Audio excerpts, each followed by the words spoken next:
अखण्डमण्डलाकारं व्याप्तं येन चराचरं तत्पदं दर्शितं येन तस्मै श्रीगुरुवे नमः। अज्ञानान्धस्य लोकस्य ज्ञानाञ्जनशलाकया चक्षुरुन्मीलितं येन तस्मै श्रीगुरुवे नमः। अध्यात्म विश्वविज्ञान यूट्यूब चैनल पर उपस्थित अपने सभी प्रिय मित्र, आचार्य, गुरुजन और हमारे टीम के सभी सदस्य, व्यूअर्स, शेयरकर्ता और सब्सक्राइबर्स सभी का हार्दिक स्वागत, समादर अभिवादन करते हैं। मित्रों, किसी विषय को शब्दों में जान लेने से हमारा कभी संपूर्ण समाधान नहीं होता। जैसे हम यदि पानी पानी पानी, जल, नीर, नीलू, वाटर ये शब्द ही रटते रहेंगे तो हमारी प्यास नहीं बुझेगी। प्यास को बुझाने के लिए हमें जल की, पानी की आवश्यकता होती है। शब्दों में तो सब कुछ बताया जा सकता है, H2O = वाटर, लेकिन वो H2O से हमारी प्यास नहीं बुझ सकती। क्यों? क्योंकि H2O ये शब्द है, हमें शब्द नहीं अर्थ चाहिए होता है। और अर्थ के लिए कोई भी सिद्धांत, युक्ति, फार्मूला ये प्रत्यक्ष हमारे सामने दर्शित होना चाहिए, तभी हमारा समाधान हो सकता है। भगवान श्रीमद् भगवद गीता के 11वें अध्याय में अर्जुन को दिव्य चक्षु देते हैं और कहते हैं कि ये दिव्य चक्षु तुझे देता हूँ, इन दिव्य चक्षु से तू मुझे देख। क्या अभी तक अर्जुन श्री कृष्ण जी को देख नहीं रहा था? संपूर्ण नहीं देख रहा था, देख रहा था, लेकिन वो सामान्य आँखों से देख रहा था। सामान्य जो व्यवहार है उसमें वो श्री कृष्ण जी के साथ व्यवहार कर रहा था। लेकिन दिव्य चक्षु देता हूँ और फिर तू मुझे देख, इसका क्या आशय हो सकता है? इसका आशय यह है कि वो युक्ति ले जिससे तू मुझे संपूर्ण जानेगा। और मेरा संपूर्ण स्वरूप कैसा है? अव्यय है, अविनाशी है और सब में है, एक रस है, अनादि है, स्वयंभू है। ऐसा मेरा रूप देख। और इसीलिए इस अध्याय का शीर्षक विश्वरूप दर्शन दिया गया है। इस अध्याय में भगवान श्री कृष्ण जी ने अर्जुन को दिव्य रूप का, दिव्य जिसे कहते हैं कि चक्षु के द्वारा संपूर्ण अपने आप का स्वरूप दिखाया है, उसके अनुभव में लाकर दिया है। तो अनुभव में लाकर देने के लिए कुछ न कुछ युक्ति तो होगी, कुछ न कुछ होगा। जो भगवान कहते हैं कि मैं देता हूँ, संजय कहता है दिया, और अर्जुन कहता है कि हाँ मैंने देखा, अपूर्व देखा, इसके पहले मैंने ऐसा रूप नहीं देखा था आपका। वो कौन सा रूप है जिसके विषय में श्री कृष्ण जी अर्जुन को बता रहे हैं? आइए इसे भगवान श्री मायानंद जी चैतन्य, जो विश्वरूप परमात्मा के 9वें अवतार है, उन्होंने सर्वांग योग नामक पुस्तिका में इस रहस्य का रहस्योद्घाटन किया है। व्यास जी ने इसकी यानी जिसे कहते हैं कि संकेत किए हैं। 7वें अध्याय में, 8वें अध्याय में, 9वें अध्याय में संकेत है, लेकिन वो स्पष्ट रूप से व्यक्त नहीं कर पाए। क्यों? क्योंकि श्री वेद व्यास जी वो मननशील मुनि थे, और मुनि मननशील होने से वो सत्य का उद्घोष नहीं कर पाते। सत्य को तो जानते हैं, क्योंकि सत्य को जानने पर ही उस सत्य का वो मनन करते हैं, लेकिन उस सत्य को व्यक्त नहीं कर पाते। व्यक्त भी कर पाते हैं, जैसे 7वें, 8वें, 9वें अध्याय में उन्होंने व्यक्त किया है, लेकिन वो संपूर्णतया व्यक्त नहीं कर पाते। और इसीलिए अवतार आते हैं। अवतार क्यों आते हैं, इसके विषय में भगवान श्री कृष्ण जी श्रीमद् भगवद गीता में कहते हैं कि यदा यदा हि धर्मस्य ग्लानिर्भवति भारत अभ्युत्थानमधर्मस्य तदात्मानं सृजाम्यहम् परित्राणाय साधूनां विनाशाय च दुष्कृतां धर्म संस्थापनार्थाय संभवामि युगे युगे। जब जब धर्म का यानी लोप होता है, धर्म की हानि होती है, तब सद्धर्म बचाने के लिए मैं जन्म लेता हूँ।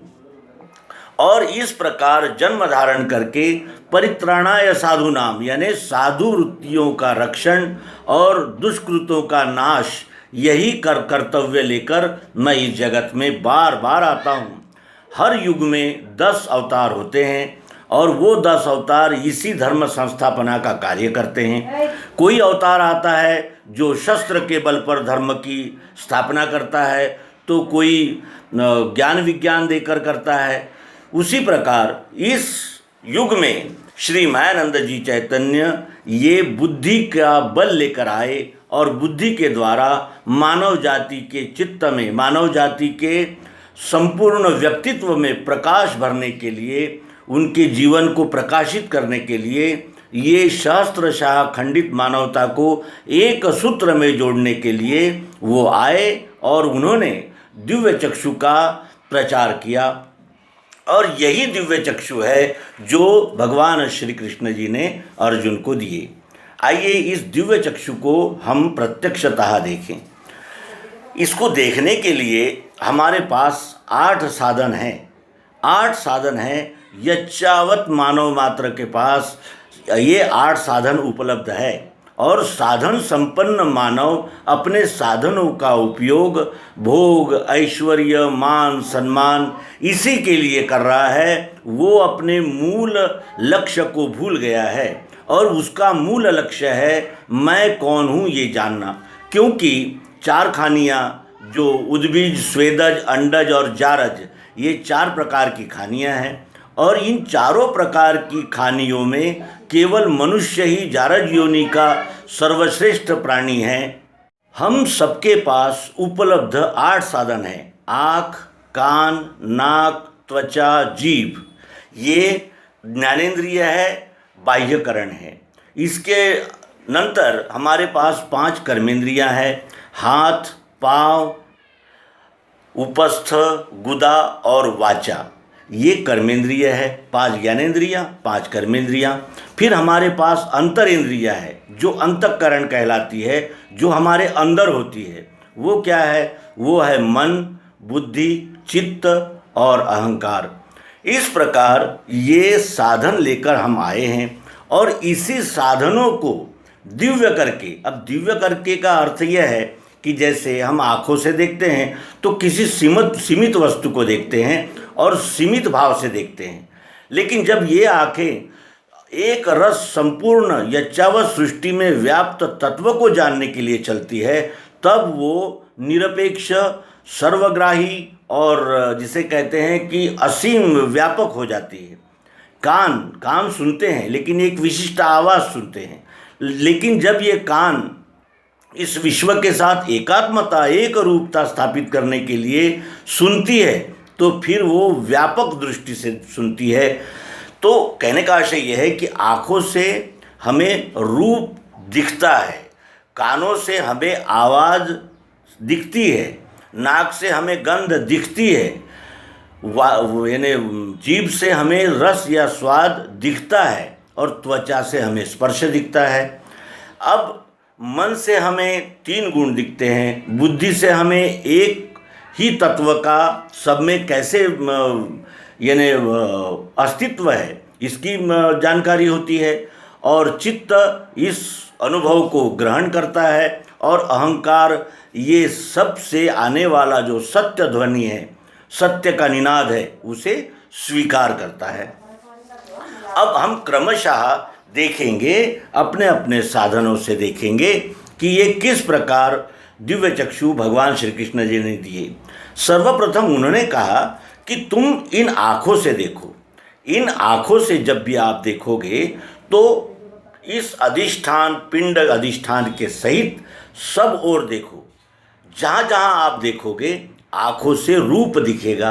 आँखों से रूप कब दिखेगा? जब प्रकाश होगा, और आँखों में भी प्रकाश होगा। आँखों में यदि कोई विकार है तो हमें रूप नहीं दिखेगा। इसका अर्थ यह है कि प्रकाश ही ये आँखों के द्वारा कार्य कर रहा है। यानी आँखें जो है वो प्रकाश रूप है, ऊर्जा रूप है, अग्नि का रूप है। अग्नि ये विश्व का एक अंग है जो आँखों में तेज बनकर हमें रूप का दर्शन करा रहा है। तो रूप का दर्शन यहाँ है क्या? यहाँ तो है ही, लेकिन यहाँ से लेकर यच्चावत विश्व में स्वयं सहित जहाँ जहाँ हम देखेंगे हमें आँखों से रूप का ही अनुभव आएगा। तो यहाँ त्रिपुटी बनती है। आँखें, आँखों से प्रकाश, यानी अग्नि, अग्नि से प्रकाशित आँखें, और आँखों से देखने वाला रूप, जो संपूर्ण विश्व में एक रस उपस्थित है। जहाँ भी हम आँखों से देखेंगे हमें रूप दिखेगा। उसके अनंतर हमारे पास कान है। कान आवाज़ को सुनते हैं। तो ये आवाज़ क्या इसी वस्तु में है? इस वस्तु में नहीं। इस वस्तु में जहाँ भी हम ठोकेंगे बजाएंगे हमें आवाज़ का अनुभव कान से आएगा, और जब तक अवकाश न हो तब तक आवाज़ नहीं आती। इसका अर्थ ये है कि अवकाश से कान बने हैं और कान शब्द को सुनते हैं। तो यहाँ भी त्रिपुटी बनती है। आकाश से बनी हुई कान और कान से आने वाला आवाज़ शब्द। इसके अनंतर हमारे पास साधन है जिह्वा। जिह्वा से हमने इसको चख कर देखा, यहाँ चख कर देखा। संपूर्ण विश्व में जहाँ जहाँ हमने जीभ का उपयोग किया हमें रस का पता चला, स्वाद आया। जिह्वा हमेशा गीली रहती है। तो जिह्वा जल से बनी हुई ज्ञानेंद्रियाँ है और जिह्वा से हमें रस का अनुभव आता है। यहाँ भी त्रिपुटी हो गई। यानी जल, जल से बनी हुई जीभ और जीभ से आने वाला रस या स्वाद। तो रस या स्वाद यही है क्या? यहाँ नहीं है। जहाँ कहीं हम जीभ लगाएंगे हमें कुछ न कुछ रस का यानी स्वाद का अनुभव मिलेगा ही मिलेगा। इसके अनंतर हमारे पास त्वचा है। त्वचा से हमने इसे छू के देखा, इसे छू के देखा, इसे छू के देखा। जहाँ जहाँ हम छू के देखेंगे हमें स्पर्श का पता चलेगा। ठंडा है, गर्म है, मुलायम है, कड़ा है, ये हमें हमारी त्वचा बतलाती है। और ये त्वचा वायु तत्व से बनी है। जब इस शरीर से वायु निकल जाता है, यानी अर्धांग वायु या जिसे हम पैरालिसिस कहते हैं, वो जब होता है तब हमारे त्वचा में की चेतना शक्ति निकल जाती है। इसका अर्थ यह है कि वायु से बनी हुई त्वचा और त्वचा से आने वाला स्पर्श। वायु, त्वचा और स्पर्श, यह भी त्रिपुटी हो गई। इसके अनंतर हमारे पास में नाक है। 2 किलोमीटर पे कौन सा जानवर मरा पड़ा है, इसकी जागृति हमें नाक देते हैं। तो नाक से हमें गंध का अनुभव आता है। इस संपूर्ण विश्व में इस अधिष्ठान के लिए गए पिंड से लेकर संपूर्ण यच्चावत विश्व में जहाँ भी हम नाक लगाएंगे हमें कुछ न कुछ गंध का पता चलता है। तो ये जो नाक है ये पृथ्वी तत्व से बनी हुई है और गंध लेना उसका कार्य है। तो यहाँ भी त्रिपुटी हो गई। पृथ्वी, नाक और गंध, इस प्रकार हमने आँख, कान, नाक, त्वचा, जीभ से शब्द, स्पर्श, रूप, रस, गंध, इन तत्वों का अनुभव लिया। और ये पांचों अनुभूतियाँ हमें पंच तत्व से आती है। और वो पंच तत्व है पृथ्वी, जल, अग्नि, वायु, आकाश। पृथ्वी से नाक, जल से जीभ, आकाश से कान, अग्नि से आँखें और वायु से त्वचा प्राप्त हुई है। ये इतना व्यापक स्वरूप है, ये हमारा ही स्वरूप है। जो इस पिंड में है वही ब्रह्मांड में है। और इसलिए इस व्यापकता का अनुभव देने के लिए भगवान श्री कृष्ण जी ने प्रयोग में अर्जुन को ये सिद्धांत समझाया। इसके अनंतर हमारे पास मन है। अब हम अपने मन से ही पूछते हैं कि ये कैसा है, वो कैसा है, वो कैसा है, वो कैसा है।